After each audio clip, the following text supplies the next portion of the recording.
What's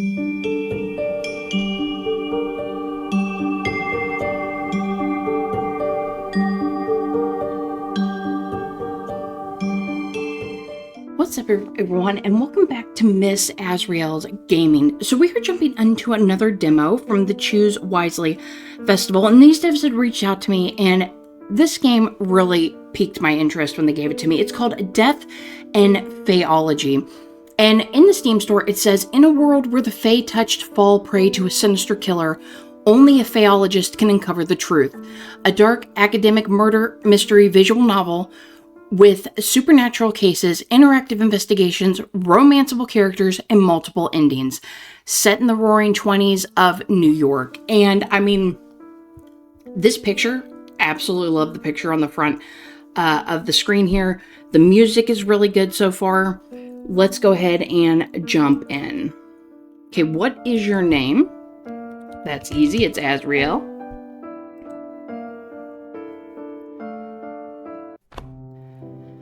Grading first-year assignments can be such an exercise in patience. I have to remind myself that Faeology is a relatively recent science, only a couple of decades old. This university, the only Faeology university in the whole country, was just finished being built in 1905. It is still barely acknowledged in the academic field. More importantly, I've got to keep in mind that children inherit their parents' prejudices and misconceptions. The human world has formed its own notion of fairies.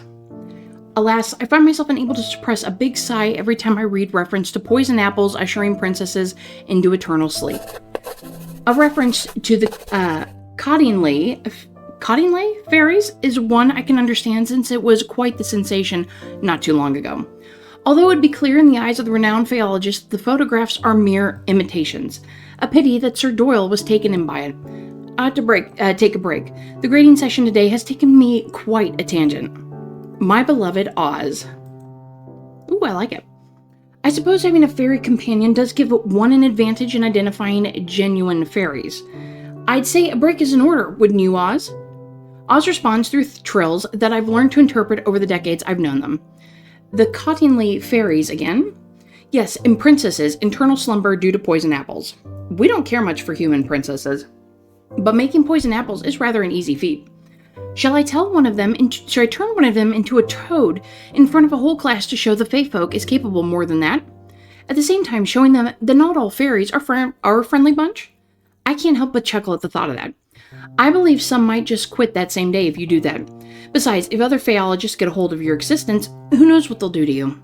Chances are high those people will try to pin you to a corkboard and vivisect you. I would never let that happen. I've always appreciated you pursuing Faeology to ensure that. This is the least I could do. We've known each other since I was 7. You've saved me countless times since then. Well, you could have let me bleed to death when you found me. I would never. I can hear a delightful melody of chirps laced with a touch of whimsy, which makes me feel just a tad fizzy. It seems that even the laugh of a fairy possesses some magical quality. While you're on break, isn't that something else on the agenda this afternoon? Right, Mr. Hinkle's letter. Thanks for reminding me. I retrieved the letter from my patron from a desk drawer. I lean back on my chair and read the missive aloud to myself. Dear Azriel, how long are you going to keep me in suspense? Will you or will you not accompany me to this year's Lewis Gala? You could do it a lot worse than forgetting your boring books for a moment in favor of whiling away an evening with champagne and canapes and invigorating company. And when I say invigorating, I'm not speaking of those old sods with deep pockets ready to be exploited by way of funding grants for your research. I'm speaking, of course, of yours truly. Do write to me sometime before Saturday. That's tomorrow's date, isn't it? Oh, I know. My delay in responding is entirely by design, I assure you. I'd hate to be getting the looks from the crowd like I'm a wet blanket. Faeology isn't worth my dough, they'd say. Oz's replying chirp is decidedly indignant. I nod to Oz in agreement before returning to Mr. Hinkle's letter. In other news, I've learned that a little Ruthie Blythe caused a minor ruckus in the city's hottest speakeasy. If your old friend Detective Cruz, hadn't been in the area at the time as well, who knows what could have happened. I find myself rather perturbed at this revelation. I would have telephoned Ruthie and asked what the story was like when we were children. However, for better or for worse, we aren't on friendly terms anymore. I resume reading my patron's letter. Speaking of the detective, have the two of you been keeping in contact? He gave me the cold shoulder when I crossed paths with him at last week's benefit. I couldn't help assuming that his persistently frosty treatment of me might have had something to do with you. It's unfortunate that the extensive bond you have with him should end in rather bitter taste. As you have told me more than once, when it was good, there was nothing else quite like it.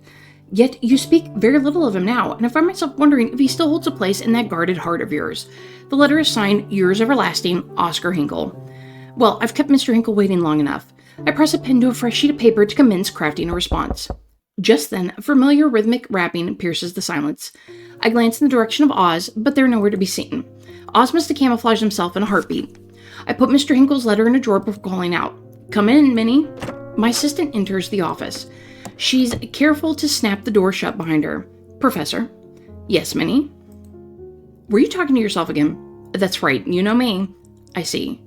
Sometimes I wonder what she must have thought while hearing the mumbling sound of me speaking with Oz, but she knows when not to poke her nose into things. One of the things I like about her, and also what makes her the bee's knees when it comes to being an assistant. I'd hate to be the bearer of bad news, but he's here. Ooh. That police detective from the newspapers. Police detective? Even as I echo those two words, there's a sinking feeling in my stomach. You know, the man who made you crumple the papers and toss them in the trash can? In the end, we had to stop our subscription for the dailies? Detective Theodore Cruz? Yes, that's the one. Knowing Theo is here makes my world go momentarily off kilt. It's as if by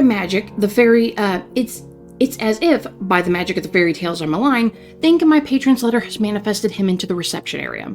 Can't you tell him I'm out delivering a lecture on the far side of campus or something? That depends. Is a lie like that going to deter this man? Astute question. She's surely wise beyond her years. Probably not. He'd happily traverse the entire campus just to torment me, I'm guessing. All right, let him in. With a brisk nod, Minnie returns to the reception area. I barely have time for a steadying breath before Theo barges in. Ooh, hello, Theo. He drops a box on my desk right off the bat.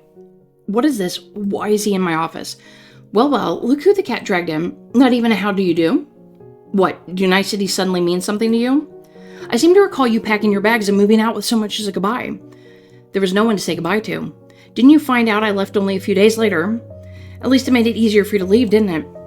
There's a tinge of hurt in his voice that I'm only able to pick up because we lived together for several months. As my mouth struggles to catch the words hanging in the air, I feel the piercing, icy silence creeping in. I had to break the silence before I freeze. What's in the box? What's in the box? He lets out a deep sigh that rather sounds like relief. Your things that somehow you didn't take with you when you left, even that oddly crafted handkerchief you love so much. That handkerchief was a gift for you. I see the corner of his mouth twitch. He's lying. What should I do with this information? Reach out for the box to check, respond in disbelief. I don't know. Let's check. I quickly stretch out my hand to the box, yet he is just as fast in catching my wrist before I can open it. I withdraw my hand from his grip swiftly like a startled bird soaring into the sky. That truly caught me off guard. I'd forgotten what his hand feels like. I was only kidding, although you really haven't changed much, have you? You just went straight for it. He sounds amused and slightly pleased, as if he just confirmed the accuracy of one of his deductions. Neither of you. I threw all of it away right after you vanished. He says with a subtle squint in his left eye, another lie telling of his.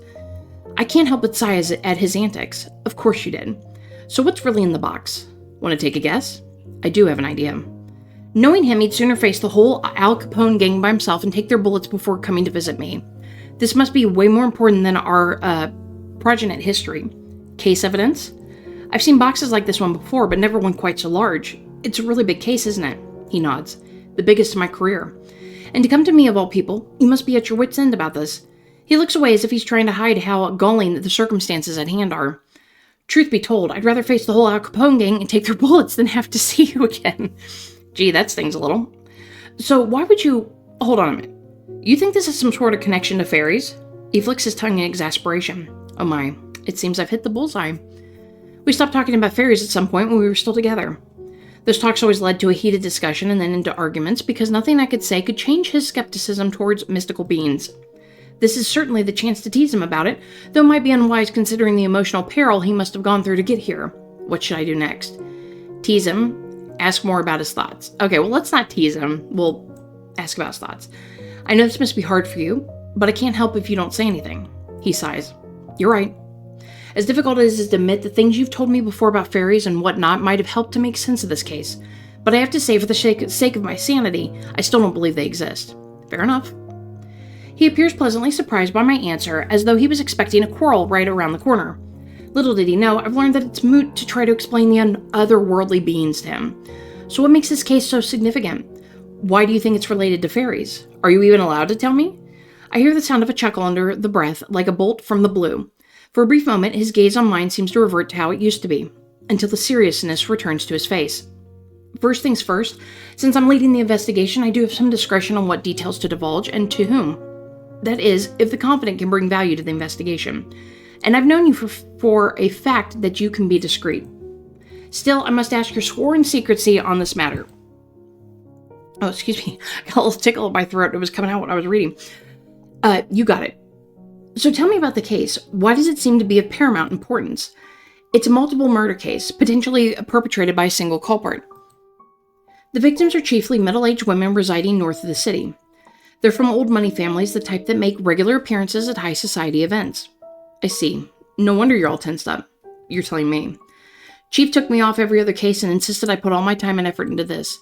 It's only a matter of time until the press catches wind and makes a circus of everything. And with some of the victims' peculiar manners of death. He pauses.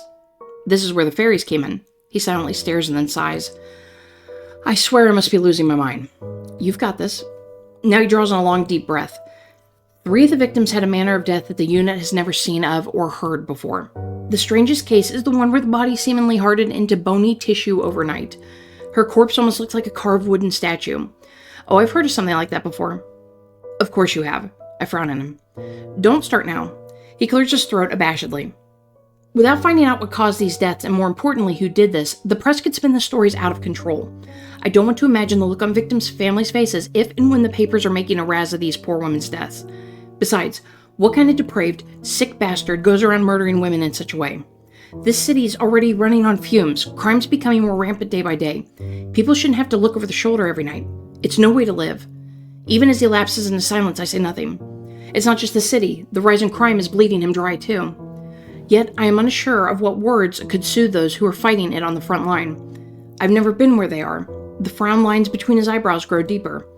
You know, considering the victims' backgrounds, having these murders being exaggerated in papers would pressure the families to insist on closing the case as soon as possible. No matter the cost. No matter who's to blame. You're right, innocent people are going to bear the brunt for this. This is a terrible situation. I feel my stomach churning. My arms cross an instinct trying to hold my own disquietude in place. Is there anything you can do? I'm just one man. Try as I might, I can't keep those rotten police brass from lining their pockets. Nothing but a pack of lowlifes in high places. He exhaled sharply, his face laced with contempt. Then he fell into silence yet again. Similarly, words seem to abandon me, as I can't shake this feeling of helplessness crawling under my skin.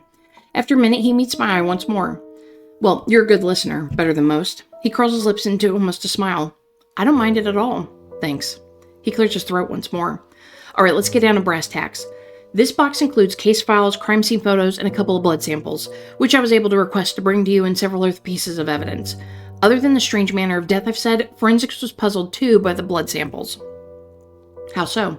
One of them didn't contain iron. That's interesting. Nothing surprises you, does it? Well, about this peculiarity, I'd bring up something from the fairy books, but you'd always find a way to deny it. You're right about that. I'm still investigating the possibility of unknown drugs or poison that somehow caused these oddities, but I'd be a fool not to go after my hunches and look into all possibilities. What about robbery? It's ruled out. No fingerprints, no evidence of breaking in, nothing had been stolen. And motives? Revenge? We're still interviewing the city elites, looking for the possible motives. But it takes time, you know how it is. Yes, of course, they're very busy. Speaking of city elites, I know people can be very helpful in getting some inside information. His expression turned sour at full tilt. Who, that man? I said people, but yes, that man would be particularly helpful in this matter. He scoffs brazenly and doesn't even try to hide it. Even at the first meeting with Mr. Hinckley, there was some inexplicable tension between the two. Theo said that Mr. Hinckley, feeling off and always hated it whenever I had something to do with him. Though it might just be jealousy in disguise. You know I'm right. Even if he's barely in the newspapers, he's most likely at the pinnacle of high society. And I don't think he'll mind if I ask him a few things about this. Why, of course, he's always got a soft spot for you. Hell, he's probably carrying a torch for you for a long time, judging by the way he follows you everywhere. Well, he happened to be interested in Faeology and has a lot of money to allow its development. Look at you, all ready to defend him. What are you two, an item now? I might have steered this reunion right back to where we were months ago by bringing up Mr. Hinkle, but it was necessary to mention him. I don't know anybody else who would have that much information about high society. Besides, there was never really been anything, even if we did go to fundraising events together from time to time. It was strictly business. Yet again, Theo seems to lose his reason whenever we talk about Mr. Hinckley. I don't have the time or energy to argue with him. What should I do? Try to make him serious and explain the truth about your relationship with Mr. Hinkle. I mean, either way, he's probably not going to listen. But let's explain the truth. We're not anything. We go to fundraising events from time to time, but these are work. I've got to get money for my research from somewhere, you know. Our relationship is strictly business. He gives me a dirty look. Sure, I believe you. No, he doesn't. Besides, what I do with him is none of your beeswax. His voice becomes even more irritated. That's right, it's not my concern. Do whatever you want with him. Just make sure he can keep his mouth shut about the case. I can't help but groan at the turn of events. I will. While we're on the subject of useful allies, you mentioned before about blood that doesn't contain iron. I can take the blood samples to the university chemist. She's good at what she does. And she's from a rich family. She might know some of the victims or their families at least. I'll trust your judgment. I take it this is you agreeing to help with the case? That's right. There are lives at stake. He let out a soft smile as though in quiet agreement with what I said. Thank you. Well, if you think it'll be helpful, you can even ask the people you mention what they know using the evidence items. But the case files are for your eyes only. Understood? He's fallen silent somehow, leaving an uncomfortable hush in the air once more. Suddenly, a realization comes to mind. Does this mean you'd be willing to hear about fairies, about Faeology? That depends. If this was indeed fairy doings, and through your investigations you can provide solid theories on 3 things. The culprit, their methods of murder, and their motive. Supported by evidence, of course. I'm sticking with the idea that there's a logical explanation, an earthly one, for now. Fair enough. I'd wager that we, have approximately 24 hours to get some sort of answer, an answer that makes sense. I can feel the papers are close to getting the story. While you're investigating this lead, I'll look further into unusual drugs and poisons. How about it, Faeologist? Do you dare take on this challenge? Do I? Accept the challenge. I'll help even without being challenged. I'll accept it. Bring it on, detective. This brings a grin to his almost consistent brooding expression. Good. If you need anything from me, just ring. Aye, sir. But you need to promise me that you'll not just hear me out, but also keep an open mind on fairy topics if I succeed in what you asked. I promise. But I can't promise not to scoff from time to time. That's good enough. I'll take it going. Maybe this will be an opportunity for you to increase Faeology's credibility in the eyes of the academics. Maybe. Seems like some detective has been following the tiny part of Faeology in the newspaper. Says you. The one who had to stop the daily paper subscription just because some detective kept getting the headlines. How do you? Before he can finish, he had walked towards the door and opened it. See you tomorrow around the same time. I hear the door close. Hey! Look, he heard me and Minnie talking. I exclaimed with a hint of frustration. After some thought, I realized that he must have noticed the missing newspaper on my desk in my assistance. Reading papers was part of my daily routine when we were together. I can only shake my head in disbelief. He hasn't changed much either. As I'm reminiscing about a few moments of our past relationship, Oz reveals themselves again, now that we're all alone. That was quite the reunion. It was quite the reunion indeed. He hasn't changed at all, has he? I suppose. Although you don't have an obligation to help him. I know, but I've already agreed. Very well, just don't overwork yourself. Yeah, thanks, Oz. I find myself slowly drifting into thoughts. A victim's manner of death, hardening into bony tissue.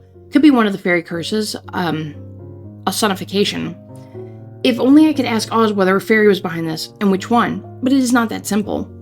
Even if they are longtime companions, even if they are my longtime companion, fairies have their own rules about exchanging favors, and they are secretive about their land too.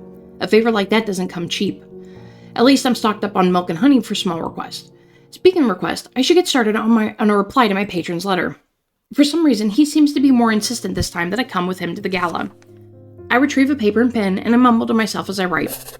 Dear Mr. Hinkle, I hope your recent forays into high society have proven more fruitful than they have should I be hyperbolic? No, be realistic. Let's be hyperbolic. More fruitful than they have been in the centuries you've been roaming amongst their lavish ranks. Believe it or not, I've been considering whether the merits of trying to impress the wealthiest folk of the city outweigh the obvious indignities. You first brought up the possibility of my accompanying you to the annual Los Gala a couple of months ago, and I'm still weighing my options. How do I want to play this? Be coy, be apologetic. Let's be coy. You shall know my answer definitively if you find me on your arm on the evening of the event. About Ruthie, I can't say I'm surprised to hear about her latest flirtations with disaster. Since we both were toddlers, she's frequently found herself in trouble. Her fiery personality certainly doesn't help her get out of quarrels. I would love to telephone her and ask her how she's doing, but we drifted apart a long time ago. Nevertheless, I'm glad to hear that Theo was there to smooth things over for her. I've now arrived at the topic of Theo, or Detective Caruso, as my patron refers. I suppose his query was meant to uncover whether I still care for Theo. How should I answer? Sometimes my thoughts wander back to him. He and I are old news. Oh no, my thoughts wander back. I murmur under my breath as I write. As for Theo, I must be honest that sometimes my thoughts wander back to him. However, such thoughts are fleeting at best. I've not a single moment of regret over the decision to end it. Upon signing off, I seal the letter with wax. I then turn towards my trusted Fae. Oz, can I please trouble you with something? You want me to deliver this letter to your patron, don't you? Indeed, time is of the essence here.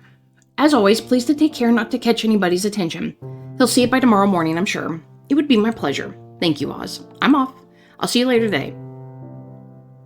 I watch as Oz flits out of my office window and vanishes. Once the Fae is gone, I call my assistant to my office. Yes, Professor? Oh, hold on one second. I rifle through the contents of the box. Carefully extract the blood samples that Theo mentioned. They appear to be stored in test tubes. Would you mind asking Dr. Rayford to analyze these blood samples? I'll do that, sure. As I hand the samples to her, I notice that she looks like she wants to say something. Over the 2 years we've been working together, I've picked up on a few of her tells. What is it, Minnie? How'd it go with the detective? If you don't mind me asking. Oh no, not at all. He's the same as always. There's lingering beef, of course, but we've sort of managed to put that aside for something more important. He's brought me a rather significant case that he suspects might have some supernatural elements, as hard as it was for him to admit it. Oh, good for him.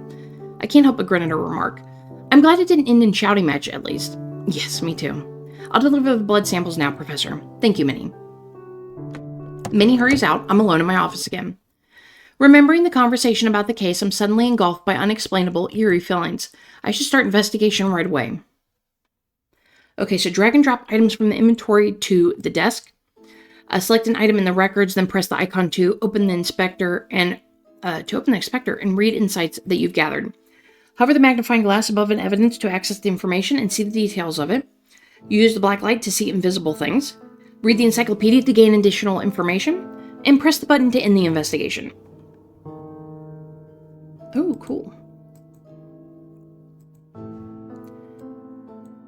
Okay, so we'll read the case files. And now the devs did reach out to me. If you get a chance to play the demo, they're having some issues with some of the stuff. So you can't put a bunch of stuff on your desk at once. Apparently it will cause problems. So I'm going to kind of do one thing at a time. So that, we don't have any issues. Now, I don't know if can I look at this one or... Doesn't look like I can click on anything. Unless we have to use a tool on it.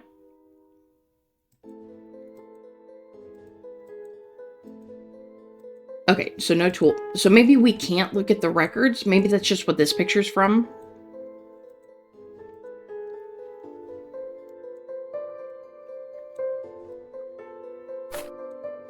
The first victim's crime scene. This is the first time I encountered something that could be ossification. I feel sick to my stomach. No one deserves to die like this. Something's odd with her fingers.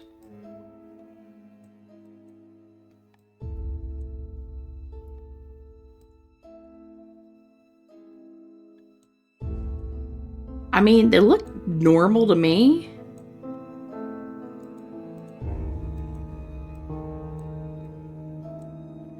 See if we see anything.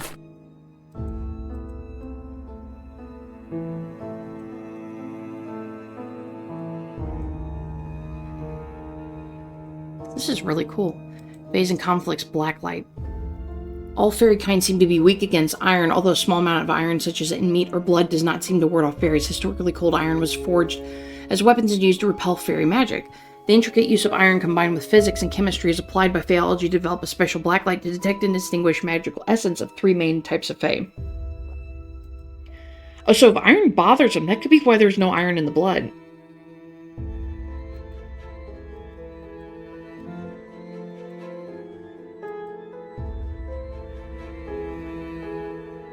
Oh, changelings. Is that 1, 2, 3, 4, 5? She has more fingers.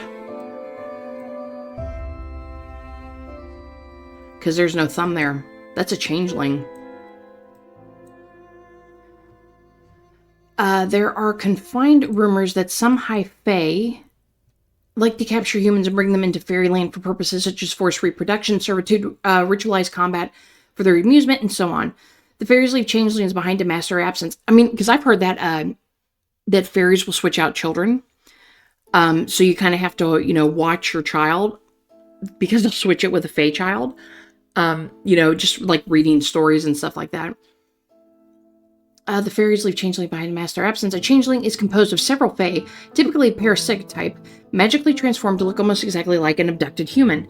Due to the complexity of the fae magic required to create a changeling, the enchantment almost always goes awry. Abnormalities common among changelings include an extra finger or an extra toe.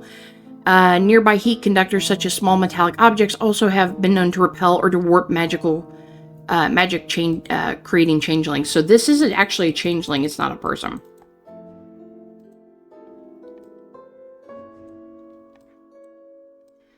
But I don't know if I need to, do something to get it to read the hand. The first victim crime scenes, the first time I encountered some of these. Okay, it's the same thing. No observed to die. Something odd with her fingers. Yeah, I don't know if I can... Maybe I'm just supposed to keep track of that.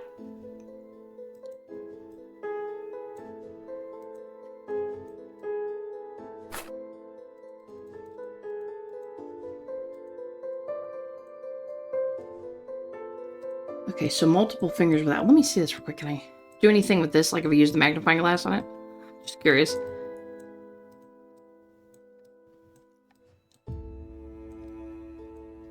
Okay, now that could be just to keep the reports straightforward because we have 2 here. It doesn't look like we can click on anything that I'm noticing, so maybe it's just supposed to be this is the picture. Dude, her eyes. 1, 2, 3, 4, 5, 6. 6 hands again. 6 fingers again. Another changeling. Seems to be the second victim's crime scene. Her complexion is not quite the pale hue of death, far paler than it should be possible, almost drained of color. Something's odd with her fingers. Yeah. There's too many fingers.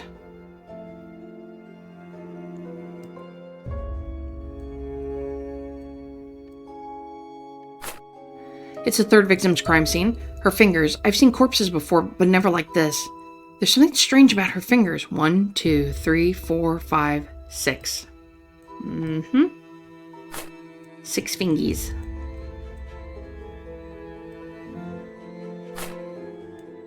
I keep pulling that up. Just trying to look at the picture a little bit closer. Is it? Say anything about it? No.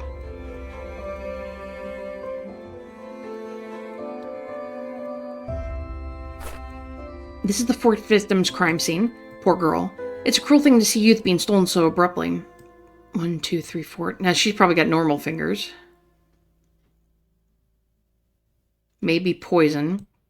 But we can't see the other hand, so we don't know.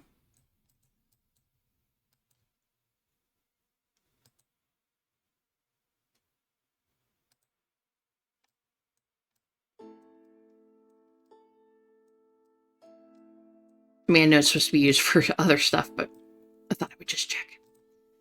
Okay, so let's put this back here.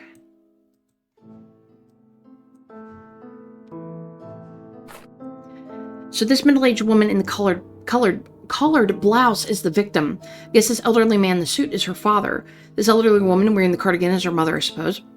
This bespectacled man is perhaps her brother. 1, 2, 3, 4, 5. Yeah, she has normal fingies.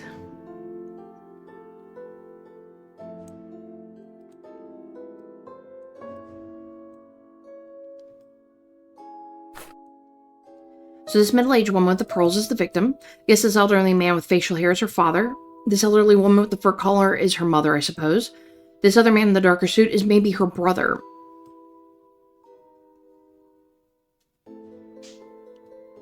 One, two, three, four. Fingies look normal.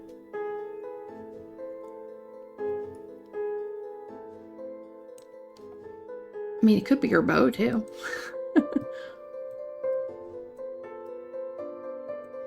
Never seen a coin like this. It looks rare.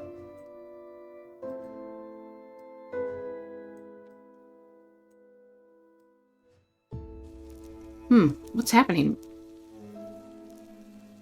Okay, it's like purple and pink.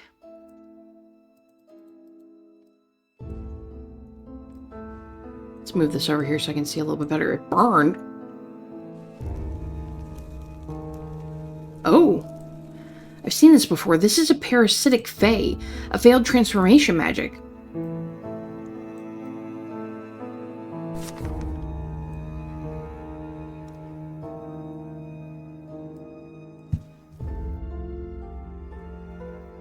Okay, so I'm going to take some notes here. So we have each victim is a changeling.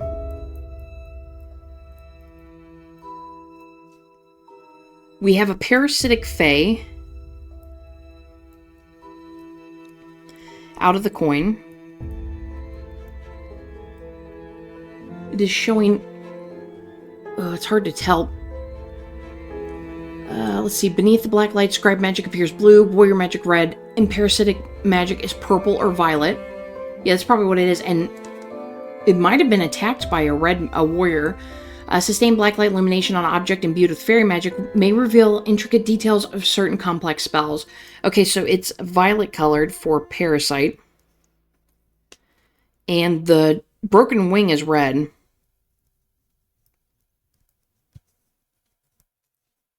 For warrior.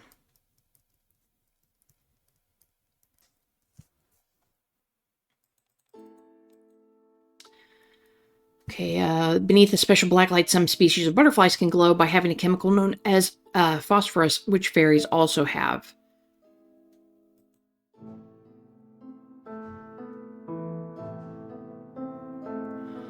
Okay, so one magical skill possessed by some fae is transfiguration, which is similar to metamorphism.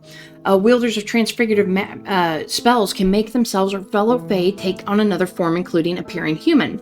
Many fae have heightened powers of suggestion through emissions of toxins capable of causing hypnosis or illusion. Although quite rare, some high fae can transform living beings into solid objects such as stone or bone. There we go, stone or bone. And apparently that's rare, and only high fae can do that. Another example of fae magic is invisibility, which is similar to camouflage. There may be other types of magical powers that have not yet been documented. Fae conflicts and factions. The scribes are known for their defensive magic and their intelligence. The warriors are known for their power and their offensive magic. Meanwhile, the low fae faction is comprised of faes with limited parasitic magic, so this would be considered a lower one. And they have limited magic. They are widely maligned species that like to consume human blood, hormones, and even souls. History of fae class okay, so nonetheless, fractions of high deemed. Okay. So this one was attacked by a mage one.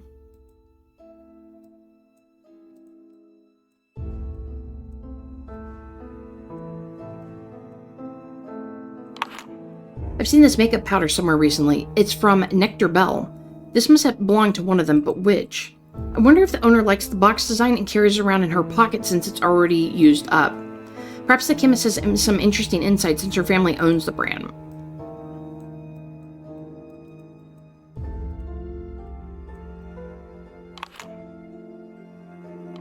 Okay, nothing comes off of that. I don't think I saw anything in photos that would...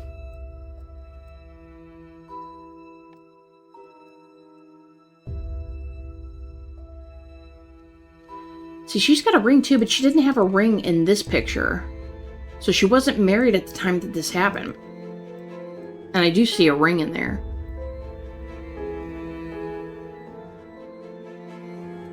Could be her, but could be any of them, really.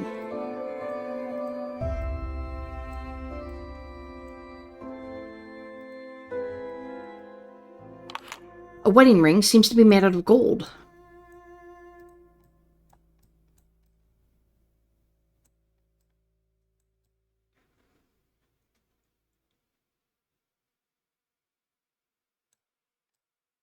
Okay, is it gonna transform or anything?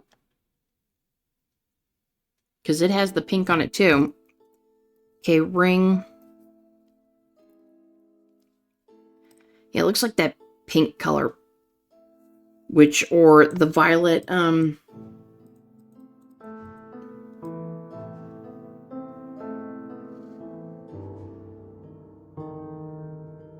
yeah, so purple or violet.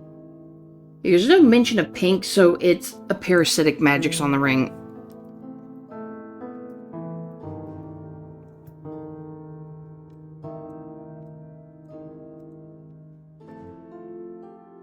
Although not saying anything on it when I put down there. Oh, look.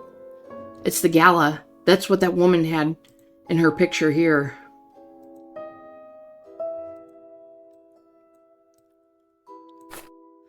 My patron invited me to this event. I'm still uncertain if I want to attend.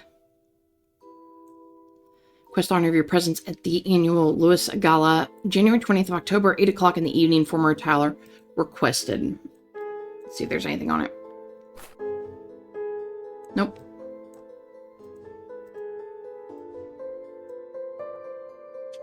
What does this do? I don't know what that does.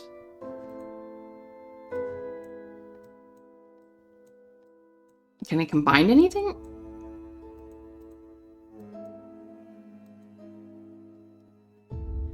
There's nothing odd in this photograph. Oh, okay, so maybe this is the notes that we put on each photograph.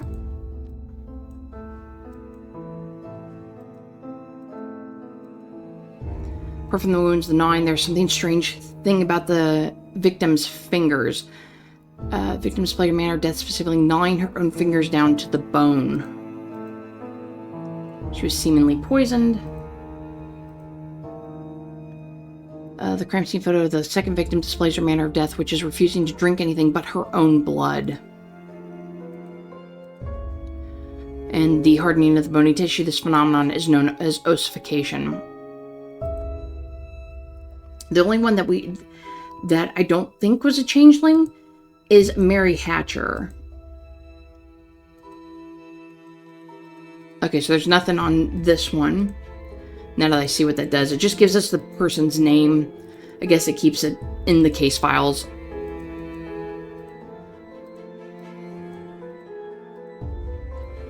Family photo.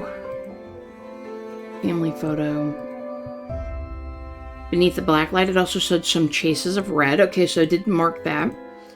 Gold accents, butterfly motif. Beneath the black light, the ring has mostly violet and some red traces of magic, so red as well.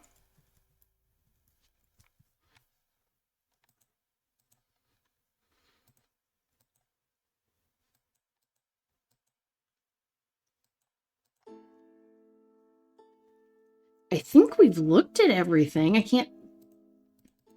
But it won't let me go back to my office. There we go. Took me forever to figure out what I was supposed to do. Okay, so Audrey Woodward, age 51 years old. Manner of death, hardening into bony tissue from afar. After the corpse looks like a carved wooden statue. Time of death, around 1 p.m. Victim profile, an affluent middle-aged woman in the city. Police report the victim reported hearing strange noises and seeing strange phenomena in the days immediately preceding her death. The interviewing officers suspected due to the victim's strange behavior, involvement in occult matters. Forensic report: no traces of drugs or poisons from what could be extracted from the body. Further autopsy is still in process due to the victim's manner of death.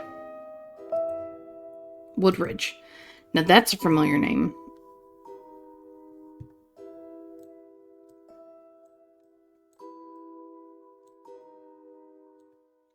Susan Moore, age 40 years old. Manner of death, refusing to drink anything but her own blood. Time of death was around 11 a.m. Victim profile, an affluent middle-aged woman in the city. The victim's mother reported that the victim was suffering from prolonged paranoid episodes in the days leading to her death. Specifically, the victim was acting erratically and saying strange things. Forensic report, despite the manner of death, there are no signs of dehydration or hemochromatosis, no traces of drugs or poisons. Blood type unknown, other blood-related investigations are underway. Blood does not contain iron. Well, that's why the changeling was drinking it.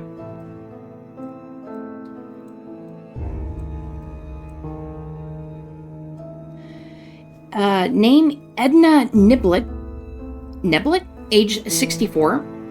Manner of death, gnawing her own fingers down to the bone. Time of death around 10 a.m. Victim profile, an affluent middle-aged woman in the city. Police report, a friend of the victim reported that she visited the victim's residence to drop off an invitation shortly prior to the victim's death. The friend also wanted to check on the victim's well-being as she had allegedly been acting strangely at a party the night before. According to the friend, she witnessed an emotionally charged conversation between the victim and a young factory girl. However, the friend didn't think much of the interaction at the time. At the crime scene, the invitation card dropped off by the friend was seen close to the victim's corpse and was taken in as evidence. Forensic report, no traces of drugs or poisons, of blood type unknown, other blood-related investigations are underway. Note, blood does not contain iron.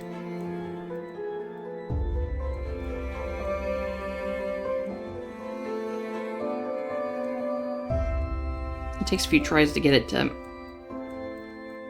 want to register and give me the information.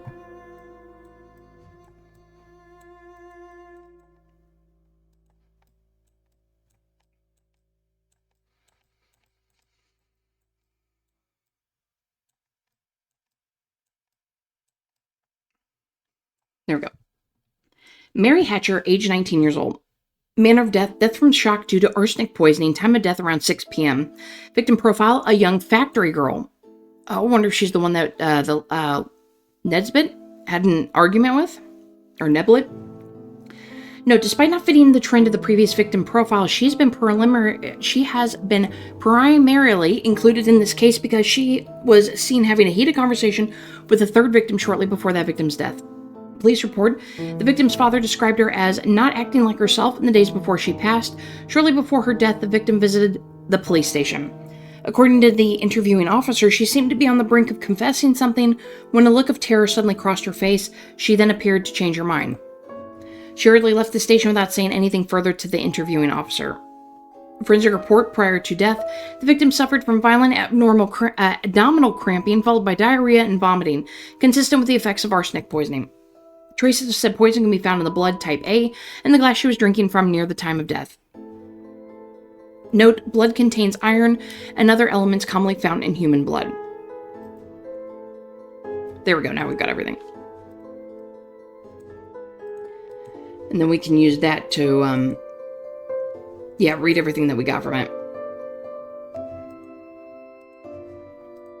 Are you sure we want to? Yes. We went to an investigation, we got everything. A knock on the door makes me glance up from my desk. I realize the sun is set while I've been absorbed in the investigation. Come in. My assistant enters the office. Dr. Rayford has arrived to drop off the blood samples and she wants to talk to you. Already? Yes, she's just out the door. I must say, I'm pleasantly surprised at her work speed. All right, send her in. Minnie nods. She returns to the reception area. Dr. Florence, I stepped my toe. Dr. Florence Rayford enters. It has been only 3 years since she has worked at the university, but she's proven her reliability more often than not. Good evening, Professor. Good evening, Doctor. Dr. Rayford hands over the blood samples. She also gives me her lab report. Here you go. Thank you. So what have you found? The most peculiar thing is that there is no iron in one of the blood samples. Is this fairy related? Her question prompts me to ask myself, to what extent of the case can I divulge to her? Theo did say that I may ask the patron or her for information using some of the evidence. Although she has knowledge of fairies and their curses, can she handle seeing crime scene photos?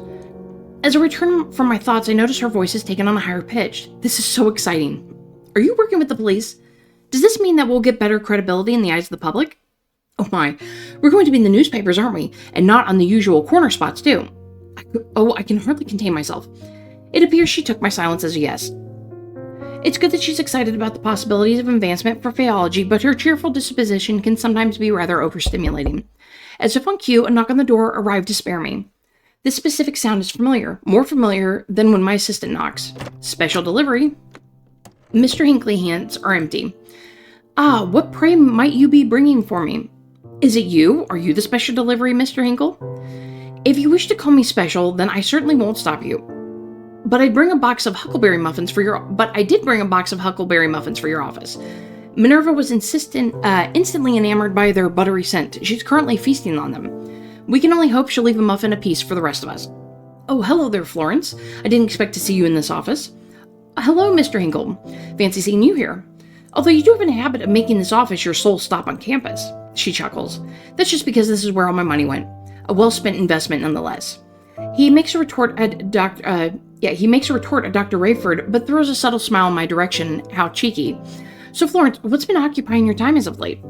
She looks at me briefly, possibly wondering whether she should tell him about what she did for me. The usual matters, I suppose. I tried asking your father about you at the last soiree. However, he confessed he didn't have the faintest idea. You must tell me more about your chemical research one of these days.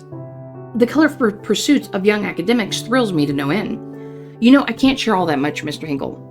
Unless, of course, you find yourself in the position to become the chemistry department's benefactor, then all the secrets are yours. A more playful giggle escapes her lips this time. I'm afraid I'm all tapped out, financially speaking. Oh, I'm not buying that one. Not for 1 second. He's telling fibs, isn't he, Professor? Well, now, I certainly don't want to get in the middle of the money talk of the rich. I wish I had that information, Doctor. It would make proposing for research much easier, with a bit of delicate leverage, naturally. Mr. Hinckley laughs in amusement. I feel I should ask the reason he's here before this conversation takes an odd turn. On another note, Mr. Hinkle, did you get my letter? Is that the real reason you dropped by? Upon recalling that I asked Oz to insert the letter into his mailbox only this afternoon, I'm about to retract these questions. Unexpectedly, though, he bows his head in assent. Your words have always had the immersive impact on me. Perhaps that is why you are such an effective educator. Whenever I encounter your written language, I long to hear it spoken post-haste. Are you putting a spell on your letters by any chance? I think you're the one with all the spells, Mr. Hinkle. Your muffins, for one, have always been successful in getting Minnie's guards down. Oh dear, you two are making me blush. I suppose it's time I take my leave and let you be. I'm due somewhere shortly anyhow. Oh no, that might not be necessary. I can't stay long either. Mr. Hinkle lapses into silence as he continues staring into my eyes. It's difficult to maintain eye contact with him, but even harder to look away. I wonder what I should do. I ought to discuss the case, but both of them seem to be in a hurry. Should I tell Mr. Hinkle to return another day, since I need to have an important conversation with Dr. Rayford right away? Or should I dismiss the chemist and meet with my patron now? There are benefits to either choice. Soliciting Dr. Rayford's opinion on the case may be a good idea. She could share more insight in the chemistry side of the case. Her parents own a successful company that produces the powdered makeup and evidence. She would also know the social happenings among the wealthy elites. On the other hand, Mr. Hinkle is also a viable candidate for an interview. His connections within high society know no bounds. Everybody seems to know him one way or another. He might know things Dr. Rayford doesn't. Since he's been funding my research for a long time, he's also more familiar with fairy topics. Whom should I interview? I'm going to go with Dr. Rayford. Dr. Rayford, would you mind staying a little longer? I'd like to hear your opinion about something. Dr. Rayford glances at me and then Mr. Hinkle, and then back at me with a glimmer of mischief in her smile. Are you sure, Professor? I let out a resigned sigh. Sometimes it can be quite difficult to deal with her teasing. Yes. When I address my patron once more, regret colors my tone. Mr. Hinkle, would you mind coming back another day? I have something crucial to discuss with the doctor at present. Of course, I understand your scientific pursuits precede all else. I wouldn't have it any other way. Thank you for dropping off those muffins. He only replies with a smile. I'll see you soon, right? As soon as possible, I promise. Mr. Hinkle and Dr. Rayford exchange brief goodbyes. My patron then departs. I'm alone with the chemist again. Doctor, I might need your further assistance regarding the blood samples and also something more pressing. So it is true. You are working with the police. I suppose. Detective Croce consulted me this morning about an ongoing criminal case. Oh? Do I sense some old flame flickering back to life? Your eyes are tricking you, Doctor. It has been ashes for a long time now, and nothing has changed. There's a hint of disbelief in her eyes, but I won't indulge in her playful teasing as there is a more important matter at hand. I clear my throat. So I would also like to ask you for information, as you may be acquainted with some of the victims or their friends and families. All right? I'd be happy to answer any questions you might have. Thank you, although I do need your sworn secrecy on this. Of course. I'm adept at keeping secrets. You need not worry. Those samples I analyzed are part of the evidence in this case, right? That's right. Let us begin. I tell her fundamental facts of the case while she listens silently all the while. When I finish my summation, she has only one word to say to me. Interesting.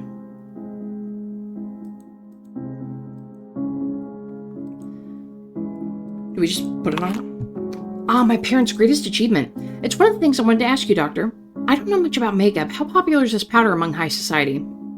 The powder has been the craze lately among the upper class, since my parents have successfully gotten Mary Pickford to do its advertisement. Well, I'll be... Mary Pickford.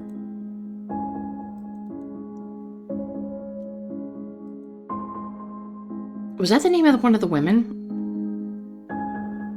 It might have been.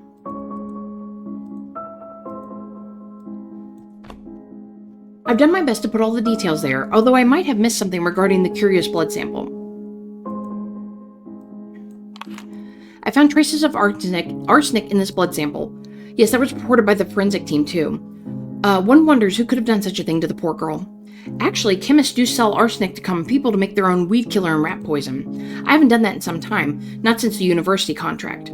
But I'm sure the detective has asked his henchmen to collect purchase records from chemists all over the city, don't you think? Yes, the most intriguing piece of evidence. It's weird, isn't it, that it doesn't contain iron at all, even though it just looks like human blood. Not to mention the high percentage of phosphorus. Would you let me know if it ended up being a fairy after all? Only if I'm allowed. Is there any insight from chemistry as to why there would be no iron in a red-colored blood? Sadly, no. I'm just as puzzled myself. This is tomorrow's gala. I'm not going to be there since the opera is playing. I didn't know you were into opera, Doctor. My late husband and I used to go there for one of our date nights. Sadness leaks through her eyes, even though her smile stays bright. I hadn't the faintest idea she'd been married before. Speaking of which, I spotted Detective Cruz at the Met during last month's performance. He appeared to be enjoying the opera, accompanied by an attractive, tall, blonde woman. It was quite the unexpected sight. I never took him for an admirer of opera. Well, that's a new one on me. Jerk. My you proposing to me, Professor. I'm afraid my heart still belongs to my late husband. I can hear sorrow sweeping through her peppery voice. Quietly, I slipped the ring back into the box. Like, I was just curious, okay? I like to search everything. A dead bug? Is this part of the evidence? This is Mrs. Moore and her family. Could you tell me more, tell me what you know of them? Well, I've heard that when Mrs. Moore's biological parents passed away, she was adopted by her parents' trusted employees, from whom she received a lot of love. These employees couldn't have children, you see. Her biological parents left her a substantial inheritance, which she received when she came of age. Then she was married, out of love, to a wealthy entrepreneur. They were hand in hand wherever they went. It's a sad thing. Her luck seemed to slip away just when she needed it most. Dr. Rafer seemed to know more about Mrs. Moore than she let on earlier. While she sounds quite sympathetic, I can somehow sense a hint of jealousy in her voice. This is a family photograph of the Woolridges. Yes, it was everywhere in the papers when her father married the famous and one of the most beautiful socialites. The other man here is Mrs. Wooldridge's stepbrother. Do you know anything about these people? Aside from them being fabulously wealthy and well-known, not particularly. Well, let's show the pictures. Do you happen to know this girl? Unfortunately, I don't know her. Oh yes, I know her, although I can't seem to recall her name. Mrs. Neblett? That's right. I saw her quite often at the auction, only going for rare coins. As usual, the winning bid was hers. I wonder if some of those coins carried some sort of curse, since they came from God knows where. Okay, so the coin came from her. Mrs. Moore? She seems to recognize the victim quite fast. We've met once or twice at a clothing store and exchanged a few pleasantries. Occasionally, I would see her and her husband at various dinner parties as well. They were a lovely couple. There's no sound to be heard as she stares at the photograph for a little while. I wonder if it is too much for her. Is this Mrs. Wooldridge? It's a little difficult to recognize her because of she speaks with her usual sunny lit, which is quite surprising. I guess she's got a strong stomach. Yes, you're correct. What do you know of her? Everyone knows her and her family, that's pretty sure. They're one of the richest in the city, the elites of the elites. Accordingly, their circle consists only of very selective people, such as your patron, I imagine. Oh, and their family likes to host charity events. Do you ever know how to dabble in occult matters? Unfortunately, what I told you previously is all I know about her. If she did dabble, do you think maybe her manner of death is a result of occult matters? It certainly is possible. It's surprising that she seems rather unfazed by quite the gruesome photographs. I wonder if she had seen worse deaths caused by chemicals. Although, even if I had seen worse, I doubt I could have mustered such cheer. I've never realized this particular side of her. Or peculiar side of her. Okay, so we've looked at everything, so we can end the investigation. Yes. I have no further questions. I believe enough information for now. Is that so? Well, alright. Earlier you mentioned you had a prior engagement, so I won't keep you any longer. Thank you for your time. You've been incredibly helpful. It's no problem. Don't hesitate to reach out if you require anything else. I give her a brief nod. Dr. Rayford then departs from my office. I'm alone again. Not for long. My assistant pops into the office. Professor, I'm heading home soon. Is there anything else I can do to help? No, I'm perfectly fine. I think I'll stay and work for a bit longer. Okay, see you tomorrow, Professor. Have a safe trip home. Upon wishing me the same, Minnie leaves. I have some time until I wrap up my work day and head home from the office.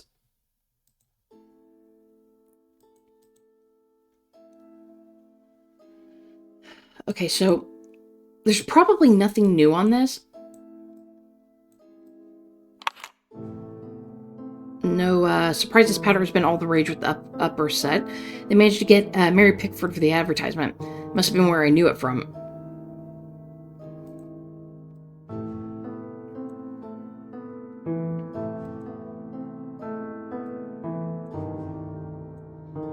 I read somewhere that most insects don't have iron in their blood.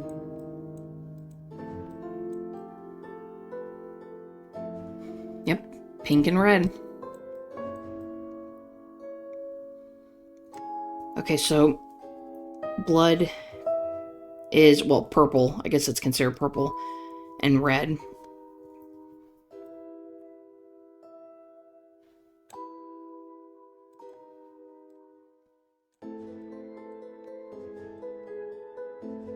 Arsenic, huh?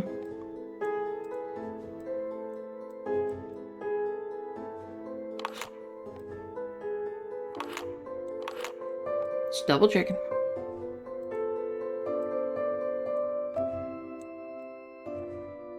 That's not what I wanted.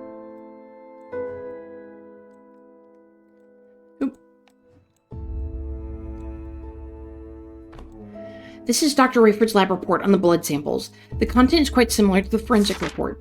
While elements seemingly found in human blood, such as phosphorus, carbohydrates, and some proteins, are found in the third victim's blood, but it doesn't contain iron. Moreover, the amount of phosphorus found is a higher percentage than that in human blood, making it possible for this to be the blood of a fairy. The fourth victim's blood appears to be normal human blood with iron present. Traces of arsenic are also found. Although there's some new information, I hadn't expected the report to be more detailed. Then again, I did ask her to finish it as soon as possible, and she delivered. See, these two, she doesn't have blood because she's been turned into bone. And she doesn't have blood because she's been draining all hers, drinking it. So that's why we only have the blood sample from her and from her. Because I'm pretty sure if we could have got it from them, theirs would have been no iron as well.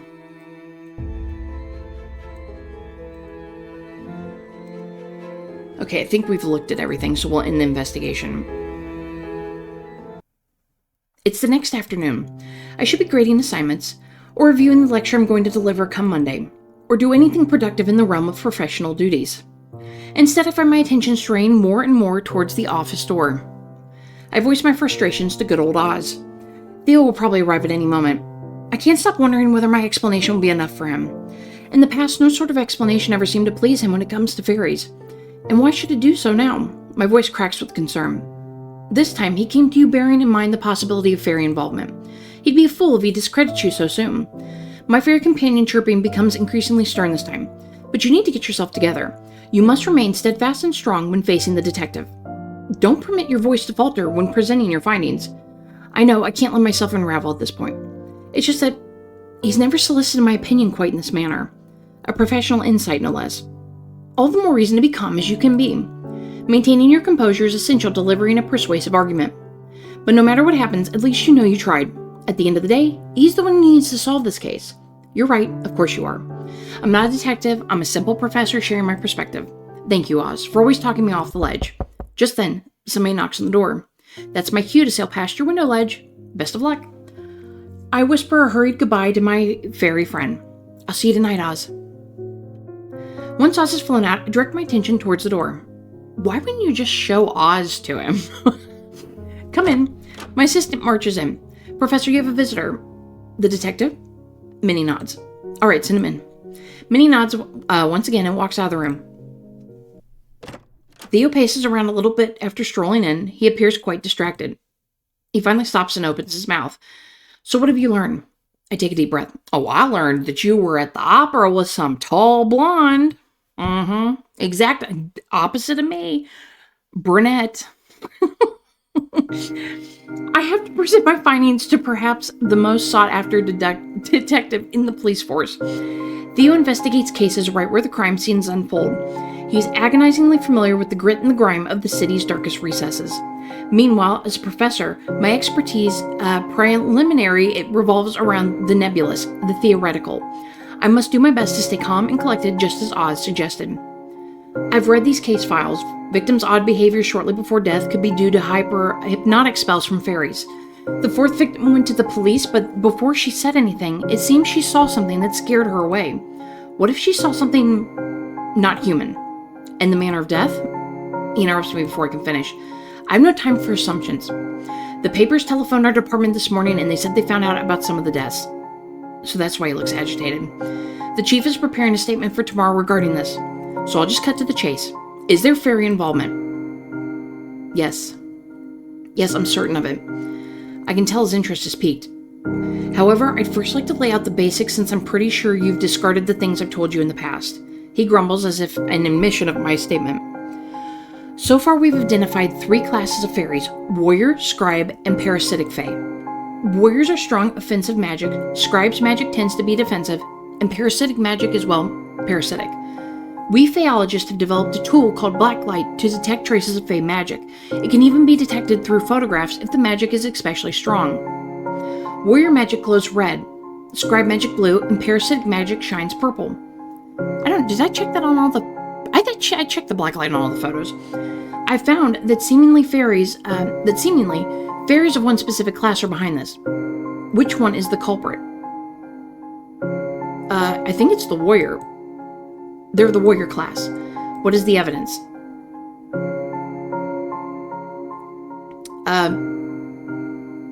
Well, the dead Fae for one. How does this prove warrior involvement? I put the dead Fae beneath the black light. This is a dead parasitic Fae. Look, it glows purple and red under the black light. I take it their bodies still glow even after they're dead. Correct. It takes a little while until their magic is fully dissipated from the corpse. It honestly looks just like a normal bug to me. Hold on one second.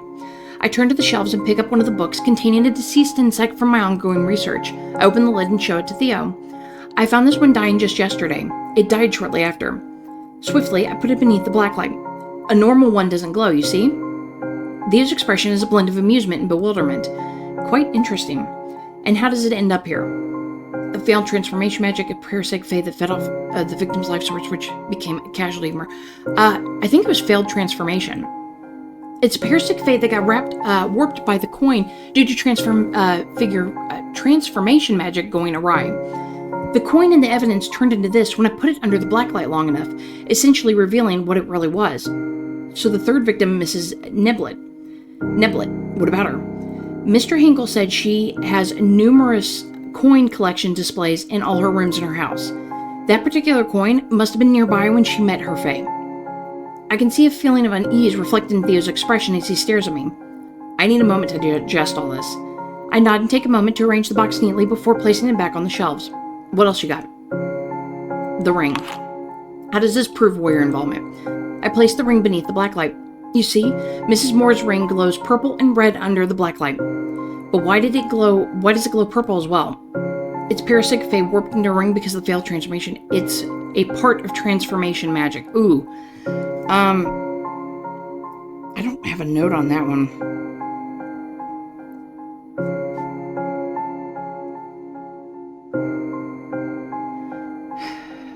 Well, it didn't turn into a Fae. So maybe it's a part of transformation magic, because it didn't, when I held the black light over it, it didn't change. So it wasn't failed. That is because the ring is part of a transformation magic. When the parasitic Fae is transformed into a changeling or human look-alike, high Fae magic is able to copy everything, including Mrs. Moore's wedding ring. There's a sudden silence in the air as Theo's eyes widen in consternation. What the hell are we dealing with here? He mutters in a voice that's filled with dismay. What else you got? Victim's third blood sample. How does this prove warrior involvement? I slot the blood sample beneath the black light to show the magic traces. You see, there's a glow of purple and red under the black light. How do the purple traces or parasitic magic, as you say, have a part in this? The blood is fairy blood. Parasitic underlings of warrior high Fae help with the murders. No, it's fairy blood, because it's changeling. That is because this blood is of fairies, and their blood contains traces of their own magic. This is further supported by the blood sample analysis. Fairies' blood has high content of phosphorus, just like reported. Adding to that, the missing iron, fairies have an aversion towards iron. They don't have it in their blood. They can still, however, withstand the iron in human blood. That's why some parasitic Fae like to drink our blood. As I ramble on, Theo listens intently with a slightly surprised look on his face every time I start a new sentence. To be honest, I'm out of words at the moment. There appears to be strong evidence pointing towards warrior involvement. Based on what you've shown me, parasitic fairies are one way or another connected to the manner of killing. But you also haven't told me how the warrior fairies kill the victims. Give it to me straight. How did you figure the murders were carried out? Okay, warriors directed parasitic underlings to sap life, causing ossification and severe hallucinations. Warriors replaced victims with changelings and killed the changelings with ossification and hallucination spells. Warriors' ossification and hallucination spells killed the victims in its changelings. The warrior high Fae used their transformation magic to turn parasitic Fae into human lookalikes of the victims, which are often called changelings. Changelings? I take out the crime scene photographs with middle-aged victims and lay them out on the table. Using the magnifying glass, I show the oddity in the victim's hands to Theo. This is one of the possible anomalies that is likely to happen due to the complexity of transformation magic used in creating changelings. As famous as these ladies' families are, it would have been a big thing on the papers if they had 6 fingers from when they were children. I don't seem to remember anything like that in the newspapers, do you? No, me neither. Theo looks away as though trying to remember all the newspapers he has read. It also explains the missing iron in the blood sample, since the corpses are not human. I wait until Theo meets my gaze again before continuing. They then murdered the changelings using ossification and hallucination magic. It is done to cover up what they really did to the real humans. What they really did? Like what? It could be anything. The real humans might be kidnapped to the fairyland, destined to wed certain fairies and bring forth Artspring, or be employed as a slave, or tortured for amusement until they die. I shiver at that thought of it happening to the poor ladies. Theo appears to be unsettled by the same thoughts as well. Hold on. Are you saying that they might still be alive? There's a chance. Yes, yet the realm of fairies is still an enigma, even for those who study their kind. The Faeologists in this university have barely met any living fairies. You're aware of how fresh this field is within academia, aren't you? Theo nods. It pains me to admit that I genuinely do not know how to get them back. I will keep trying nonetheless. We both fell silent as though a heavy weight had settled in our throats, refusing to budge. We can also look at this case from another angle. The motives. Based on your investigation, what could be the rationale behind the warrior fairies' actions? It's difficult to pinpoint the reason why fairies do what they do since they don't follow human rules or morality. However, I found that warriors targeting people blessed by scribes, warriors murdered parasitic fairies because they are despicable low fays, warriors' hatred towards humans may be the cause.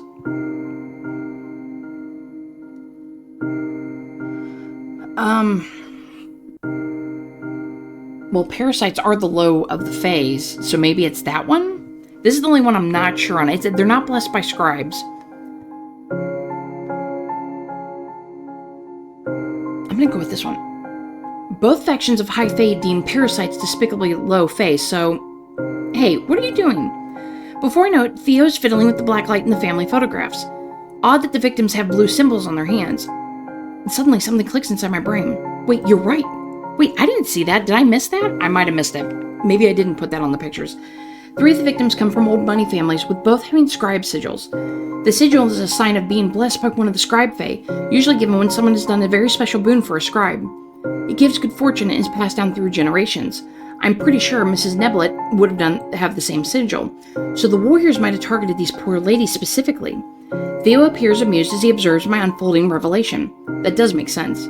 You ought to be more thorough, it seems. Oh, I thought I did, dude, okay, but I got everything else, okay, back off. Lastly, what have you found on the poor girl, Mary Hatcher? Any connections to the fairies? The chemist's report is similar to the case files. The blood is normal human blood, traces of arsenic. I didn't find any signs of fairy magic from the evidence. She mentioned that you might already be collecting purchase records from chemists all over the city. That's right. We're still investigating whether someone is linked to the girl. I see. The chemist's parents own a cosmetic company that produces the makeup powder in the evidence. She said it's popular among the upper-class ladies lately since they've got Mary Pickford to do the advertisements.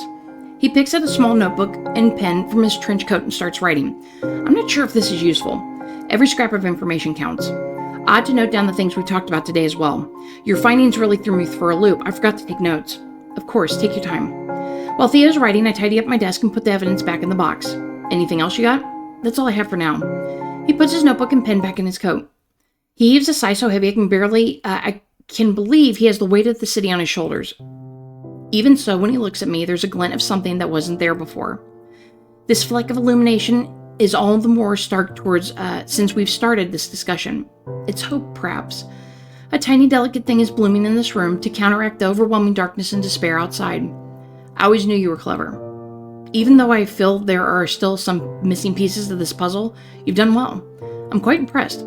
Thank you, Theo. He answers with a soft smile. Well, we've got our work cut out for us. But at least for now, innocent people won't get thrown in jail thanks to you. I'm glad I could help. Now I just need to convince the chief and the papers. Thing is, I might have to bring up your name in my report. I can't predict how the papers will handle this, but it's possible to mention you and Faeology. Is this good for your field, of course? But it could draw unwanted dangerous attention your way. I'll be fine, Theo. I can protect myself. This is what the field needs. Indeed, you're more than capable of taking care of yourself. I know that very well. I do appreciate you worrying over me. Theo's concern seems to fade, and he lets out a sigh of relief. Well, this day has certainly been a ride. He glances at his wristwatch. I've still got some time until I have to head back to the station. Fancy a drink with me? You can tell me more about fairies. I'll listen with way less judgment this time, just like I promised. Sure. Would you mind waiting until I finish grading a few assignments? It'll take me 10 minutes at most. Go ahead. I focus my attention on the assignments. There's a minute of companionable silence. The scribbling on my pen is the only noise audible. Theo then speaks. You know what we should toast to when we drink? What? We should toast to being a good team. We're a team, are we? Aren't we? Or at least we should be. Your knowledge of the fairies is exactly what we need to make sense of all this mess. And it's not just that. Your talent for investigation is as impressive as they come. If you act as a consultant in a high-profile case like this, you'd be handsomely compensated, of course. Imagine what those funds could do for your Faeology research. So what do you think? Would you ever consider joining the investigation in an official capacity? I'll consider it.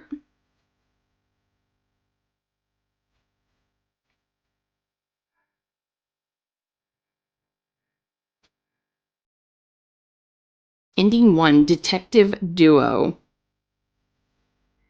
Now, I think there's a couple endings you can get off of the demo. But I think we got the one for getting like all the information and stuff. It's another afternoon in the office. My patron has stopped by to discuss a research project that I've been considering. Now that Faeology might get increased credibility, especially with the police, I think we should examine the prevalence of the strange deaths caused by fairies, don't you think, Mr. Hinkle? The police might agree to help us collect the data. I'm not so sure about that. It would take time for the police to trust us to that extent. Besides, wouldn't it be more pressing to focus your research on warrior phase? We have to talk. Oh, God. Oh, no. We're in trouble. Before I can respond, 2 individuals suddenly barge into my room. Sorry, I tried to stop him but couldn't. Even though I've told him you're in a meeting right now. That's okay, Minnie. You can let me handle this. If you say so, Professor. Minnie grumbles at Theo as she walks out. What's eating you, Theo? Theo doesn't so much as glance at Mr. Hinkle. He unfurls a rolled-up newspaper from the inner pocket of his coat. He hands it to me. Oh no. At a glance, I can see the phrases "fairies are real, evil is afoot," and "fairies killing humans" spelled out in the bold, oversized letter, "Dance till death." As I begin reading, my patron peers over my shoulder to read as well. It is not the chief's statement that made the front page. It's another bizarre murder, and this time, the victim is a beloved celebrity. She danced until her body gave out. They wrote out all the excessive grisly details connected to her death. Moreover, the reports surrounding the other homicides have been thoroughly sensationalized and exaggerated. They're depicted fairies as evil enemies of mankind, and in some parts, they even insinuate that war between beings is brewing. Reading all this makes my heart sink and my stomach churn. I need to put the paper down for a moment. This is truly awful. I've already checked the crime scene. The details of this latest incident look similar to what we've uncovered from the previous murders. Given everything, I'd say fairy is definitely in the picture here, though it's still hard to make heads or tails of this. It's very difficult to grasp their motives, but judging by the methods and frequency, I have to say this is significant. Something big might be going on in the land of fairies. As the conversation unfolds, Mr. Hinkle appears to be deeply in thought. I need you to check something real quick. Theo gives me a photograph of the celebrity. Knowing exactly what he wants, I retrieve the blacklight from my drawer and examine the photograph closely. Both Theo and Mr. Hinkle peek over my shoulder to see a sigil, the same one as the other 3 victims had. I suppose we can now establish that these are targeted murders. I nod at him. For some reason, Mr. Hinkle is nodding with me. Although the 4th victim, Mary Hatcher, doesn't have the sigil, does she? Did you find anything more about it? Theo shakes his head, leaving behind a troubled look. Nobody in the purchase records has a strong link to the girl. We're asking around here and there. The girl was a saint. Everybody loved her. Her squabble with Mrs. Neblett is the strongest lead we have. A striking realization draws upon me. What if the fairy transformation into a human and purchased the poison? What? They can do that? Suddenly, Mr. Hinkle's familiar voice fills the room after his long stretch of silence. Oh yes, detective. Although when a fairy shifts into human shape, they cannot assume the identity of someone already living. Your culprit may be a name on the list, but one that doesn't truly exist. I give a nod in agreement with his words, feeling slightly proud that my patron is reading all the knowledge this university has to offer. Theo flinches at Mr. Hinkle's input, clearly having dismissed him as part of the furniture. He then scoffs. Theo? All I get from Theo is a shrug. Surprisingly, he turns towards the patron. From what I've come to understand, fairy magic is more than capable of doing the killing. They've no need for poison. But I won't discard the possibility. Mr. Hinkle only replies with a smile. Well, that's certainly a rare occurrence. Theo goes back to ignoring Mr. Hinkle and talks directly to me. I should mention that I've gotten permission for you to check the crime scene. Come with me tomorrow. I'll see what I can do. Alright, I've got to go. I'm leaving the newspaper here. There are more articles about Faeology that you should read. Without so much as a word of goodbye to Mr. Hinkle, Theo turns and leaves. I pick up the paper again and continue reading, while Mr. Hinkle silently reads alongside me. The field of Faeology is indeed mentioned quite remarkably, but its loyalty to humankind is under scrutiny. Although the police chief spoke of our help, the papers continue to raise doubts about our involvement in these killings. Is the Faeology University a friend or foe? Death in Faeology Prologue.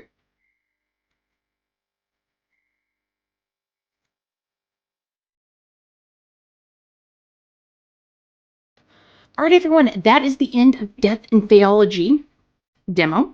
I hope you enjoyed it. I really enjoyed it. I like being able to actually look at the evidence. I thought I did the black light on the photo, but I must not have. I could have sworn maybe like I started to do it and then ended up not doing it. But we did get enough to get the detective to believe that, Faze could be involved. And I definitely like the battle between the 2 love interests. That's very, very interesting. And thanks again to the devs for bringing their game to my attention and asking me to do it here for the Wisely Festival. I say Wiley all the time. I will provide a link down below so you can get to Death and Faeology in the Steam store. And, leave me a comment down below letting me know what you thought of the game. So please leave me a like, subscribe if you haven't, and I'll see you next time. Bye.